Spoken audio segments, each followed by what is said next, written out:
Welcome back to Why Gaming. Today we're going to go over the Survive the Night October update. This one is a big one. It has a lot of community requested features, including improved server hosting, Steam relays, and no more port forwarding.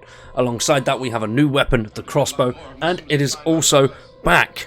That's right, the Halloween event and the drive-in movie theatre. Let's jump in and check it out. Hello all, and welcome to our October update. We've been hard at work over the last month working on game improvements, 1.20 features, and some of the biggest changes to the game since our alpha release. We've completely reworked our hosting solution and added the availability to save worlds, updated UI, and added a new weapon. Below we will discuss some of the features that you'll find in 1.20. First things first is improved hosting, Steam relays, and no more port forwarding. We have taken our network solution and overhauled it to be able to work with the Steam relay network. This means that the network traffic is now routed through Steam. In simple terms, Steam has net traffic through to your computer. Utilizing this means that you, the player, don't have to worry about configuring your router, your UPnP, or manually port forwarding for the game server. On a low level, the only change is the bytes of data that are sent through Steam instead of a direct connection, meaning you just sit back and hit host, invite all your friends, and we will do the rest. Next up are world saves. Many of you have requested separate world saves since we first implemented server hosting. World saves will allow the player to have multiple instances, making gaming in multiple worlds far easier than it currently is. The system also includes what could be considered a self-healing system. If you, for some reason, should move files or delete files in your world saves, the new system will handle replacing them for you. In the past, this could cause some serious issues, mainly not allowing server to spin up. Pretty damn good. I like that they've sorted that. Next point, something very cool, which I really like, and that is gameplay scenarios. With the addition of world saves, we've decided to expand our gameplay loop in the coming 1.21 update. We'll be introducing a wealth of new server config options along with gameplay scenarios that players can choose from. I like that. It's going to be great that they will expand on that. I'm quite interested in the whole sort of turning it into a sort of sim as well as just a fun little zombie game that we can play and build with. So hopefully that actually works quite well and they add a load of awesome stuff to that. I definitely love like random infinite horde mode or just something like that, which there's just constant hordes at level 20 and they're I don't know, there's lots of random stuff floating around in my head for something like that, and it could work really, really well. I do like realism though, so removing the HUD and definitely harder nutrition, and you've got to keep a much better eye on your food, your water intake, and potentially even something like sleep. I think that would be really, really cool.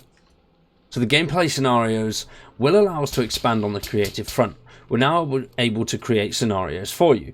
Ideas like wave-based survival game scenarios. The game mode would set the player up in a fully fortified and stocked farmhouse to see how many zombie waves they can survive.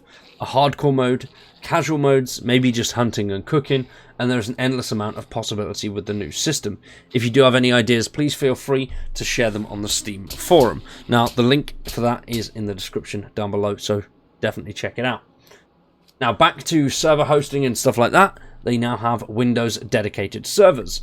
Yes, we know it has taken us time for this to get sorted, but it has been requested for a long time, and it is now there. You can now download the Windows server via Steam. Ensure you have tools ticked in the Steam library folder. Now the link to this is down in the description, so if you do want to check out this for yourself, and it will show you how you can actually set up. I will show you now quickly, but if you do want a more detailed look, then definitely head over to the forums and the Discord there. People will be able to help you. Stuff like that is definitely not my strong point. So here we have the Steam dedicated server, so you download that. You'll also be able to download a server via Steam CMD using app ID 1502300. If you're using Steam CMD for the first time, check out the documentation here and you can download anonymously. Steam login anonymous. So that is it there. I don't know what that means. This kind of stuff is way over my head, which is why I don't have any community servers or anything like that. But it might actually be something that we look into at a later date. Now the most important part, of this update is the crossbow. Oh, hell yeah. One of, if not the most requested weapon, is actually the crossbow. They've internally discussed the crossbow pretty much since the start of development. Now, a good deal of our core development is out the way and core issues are being addressed quickly and effectively. It's time to have fun. The crossbow is a beast of a weapon. Nearly silent, it's the perfect tool to dispatch animals and zombies alike. The crossbow won't draw zombies like other weapons will do, and they do severe damage to zombie brains. Crossbows also won't scare off other animals when the player is out in the wilds hunting, and arrows fired will be craftable, and you can also get them back from animals and zombies that you've hit. The crafting recipe will also include a new drop, which is feathers. Chickens should provide a steady supply. Combine wood, scrap metal, and feathers to craft arrows. Arrows are all retrievable, so don't forget to double back and pick them up.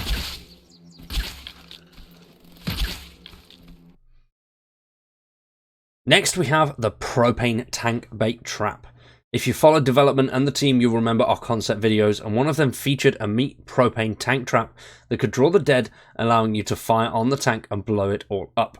It was fun, and fun is something we plan on focusing on moving forwards to full release. The propane bait trap is the perfect way to draw Zeds away from the player and out of a specific area. And of course it is Halloween, so the Halloween event is up and running. You've seen some bits of that in the background playing along, which is so much fun, and it is a great way to get a real big chunk of loot as well. So if you haven't checked it out, definitely do so. It is running from now up until November the 2nd.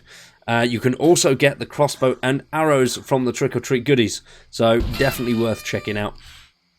And also the Night of the Dead living movie theatre is up and running, so if you do want to check that out as well, you can go do that. You will see a little bit of that in the background here. It is quite fun. It is a full feature film as well, so you can watch a whole film in Survive the Night. So if you're playing with friends, you want to do something spooky, you could watch Night of the Living Dead and shoot some zombies. That's it. I want to say a massive thank you to everybody that's watched. Hopefully you've enjoyed the video. If you have, drop a like on it, subscribe to the channel, and stick around for more Survive the Nights. I'm hoping we do get a big content update pretty damn soon. The guys are doing some awesome work improving the game every so often, and I absolutely love the work that they've put into it. They're awesome guys, so big shout outs to JT and the team for everything that you've done so far. I can't wait to see how far we go. Thanks for watching, and we will see you all in the next one.